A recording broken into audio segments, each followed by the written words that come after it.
2000 కిలోమీటర్ల ప్రజా చైతన్య స్రవంతి. ప్రజా జీవితంలో పాదయాత్ర అంటే ఓ సంకల్పం. ప్రజల జీవితాలను దగ్గర నుండి అధ్యయనం చేయడం, వారి సమస్యలను అర్థం చేసుకోవడం, ఆ సమస్యలకు పరిష్కారం ఆలోచించడం, బాధల్లో ఉన్న వారికి నేనున్నానని భరోసా ఇవ్వడం, అన్నిటికంటే ముఖ్యంగా ప్రజలను నిజాయితీగా ప్రేమించడం, ఇవన్నీ నారా లోకేష్ గారి యువగళం పాదయాత్రలో కనిపిస్తాయి. అందుకే లోకేష్ వస్తున్నారంటే మహిళలు, వృద్ధులు, పిల్లలు, యువతీ యువకులు ఇలా అందరూ రోడ్లపైకి వచ్చి ఎదురు చూస్తున్నారు. హారతులిచ్చి యువనేతను ఘనంగా స్వాగతిస్తున్నారు. 2023 జనవరి 27వ తేదీన కుప్పంలోని వరదరాజులు ఆలయంలో ప్రత్యేక పూజలు నిర్వహించి 400 రోజుల పాటు 4000 కిలోమీటర్ల మేర కొనసాగే యువగళం పాదయాత్రకు శ్రీకారం చుట్టారు నారా లోకేష్ గారు. అది మొదలు 53 అసెంబ్లీ నియోజకవర్గాల్లో 135 మండలాలు, మున్సిపాలిటీలు, 1297 గ్రామాలు, వార్డుల గుండా 153 రోజుల పాటు కొనసాగిన యువగళం పాదయాత్ర 2000 కిలోమీటర్ల మైలురాయిని అధిగమించింది. 2000 కిలోమీటర్ల పాదయాత్రలో 49 బహిరంగ సభలు, 118 సదస్సుల్లో లోకేష్ గారు పాల్గొన్నారు. బీసీలు, ఎస్సీలు, ఎస్టీలు, ముస్లిం మైనారిటీలు, విద్యార్థులు, నిరుద్యోగులు, రైతులు, కార్మికులు, మహిళలు, వ్యాపారస్తులు, చేనేతలు ఇలా ప్రతి వర్గంతోనూ మాట్లాడారు. వారు ఎదుర్కొంటున్న సమస్యలను చర్చించారు. కొన్ని చోట్ల ప్రభుత్వ టెర్రరిజానికి, వైసీపీ రౌడీల దౌర్జన్యాలకు దెబ్బతిన్న బతుకులను స్పృశించారు. కన్నీటి గాథలను విన్నారు, ఓదార్చారు. మేమున్నామని భరోసా ఇచ్చారు. తెలుగుదేశం పార్టీ అధికారంలోకి వస్తే ఏమేమి చేస్తారో చెప్పారు.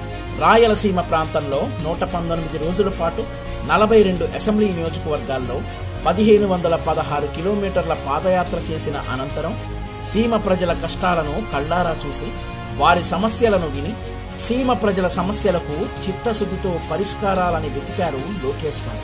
ఫలితంగా మిషన్ రాయలసీమ డిక్లరేషన్ ను ప్రకటించారు. తెలుగుదేశం పార్టీ అధికారంలోకి వచ్చిన తరువాత 5 ఏళ్లలో రాయలసీమ ప్రాంతానికి ఓ ప్రణాళిక ప్రకారం ఏం చేస్తామో చెప్పారు.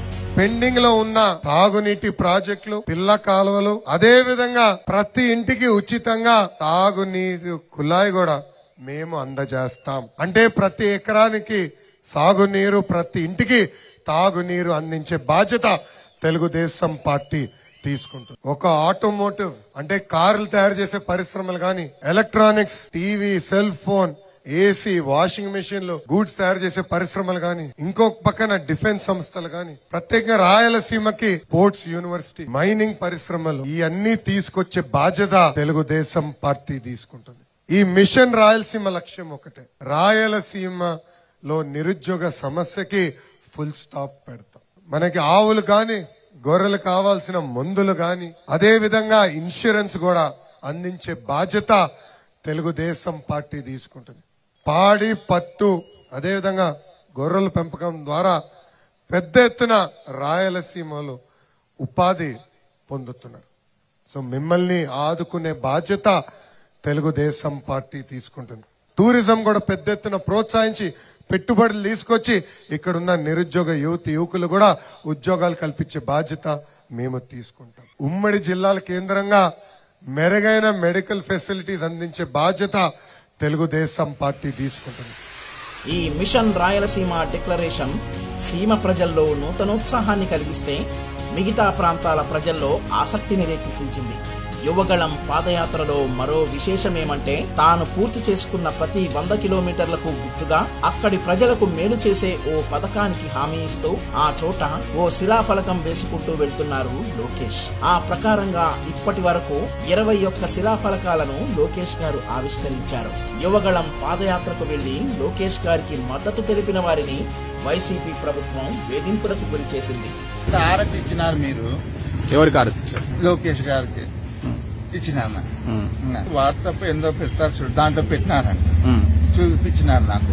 మీ దీంట్లో ఉంది చూడండి, అందుకే మీ అంగడికి తీసుకున్నాను. యువగళం పాదయాత్రకు వస్తున్న ప్రజాస్పందన ప్రభుత్వ పెద్దల్లో భయం కలిగించింది అనడానికి ఇది నిదర్శనం. మహిళలని గౌరవించే సామాజిక చైతన్యం తీసుకొస్తాం. అంగన్వాడీ నుంచి పీజీ వరకు మహిళల్ని గౌరవించాలి, మహిళలకి అన్నిట్లో సమాన హక్కు ఉంటుంది, మాట్లాడే హక్కు ఉంటుందనేది తప్పనిసరిగా చెప్పాల్సిన అవసరం ఉంది. అది నేను బలంగా నమ్ముతున్నా. చట్టాలతో పాటు సోషల్ అవేర్నెస్ తీసుకొచ్చే బాధ్యత తెలుగుదేశం పార్టీ తీసుకుంటుంది. నాయకుడు ప్రవర్తన వల్ల సమాజంలో కూడా మార్పులు వస్తాయి. బాబు గారు ముఖ్యమంత్రిగా ఉన్నప్పుడు ఇలాంటి ఘటనలు ఎప్పుడు జరగదు. దానికి కారణం ఒకటే, అందరికీ చట్టం ఒకే రకంగా అమలు చేశారు. కానీ ఈ ప్రభుత్వ అధికారంలోకి వచ్చిన తర్వాత అదే చట్టం కొంతమందికి చుట్టాల్లాగా మారే పరిస్థితి వచ్చింది. ఇది పోవాలి. రేపు తెలుగుదేశం పార్టీ అధికారులకు వచ్చిన వెంటనే కఠినంగా వ్యవహరిస్తాం. లోకేష్ గారు ఇస్తున్న భరోసా మహిళల్లో ఆత్మవిశ్వాసాన్ని నింపింది. జనం కోసం కుటుంబానికి దూరంగా ప్రజలకు దగ్గరగా నారా లోకేష్ గారు చేస్తున్న యువగళం పాదయాత్ర 2000 కిలోమీటర్ల మైలురాయిని చేరుకున్న సందర్భంగా యువనేతకు ఆంధ్రప్రదేశ్ ప్రజలు, పార్టీ కార్యకర్తలు, నేతలందరి తరపున శుభాకాంక్షలు తెలియజేస్తోంది తెలుగుదేశం.